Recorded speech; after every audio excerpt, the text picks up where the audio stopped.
తాను నీలో లీనమైనది ఆదిశక్తి ఆకృతి ఆత్రిజాత పార్వతి తానువైన ప్రాణధవుని చెంతకు చేరుకున్నది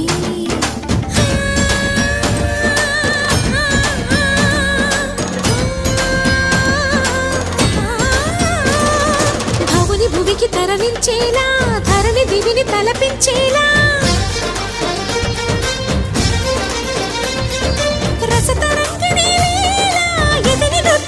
చేయగలిగే వేళ భరత వేదముగ నిరత నాట్యముగా కదిలిన పదమిది శివని వేదనగా వని వేదనగా పలికెను పదము పరేశ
హిమగిరి వరసుత ప్రేమ పాశమున పిలువంగా యోగి వేషని మనసున కలకద రాగలేశమైన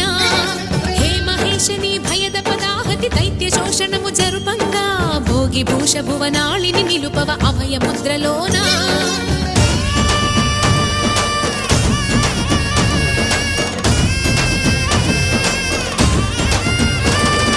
నమక చమక ముల నాదాన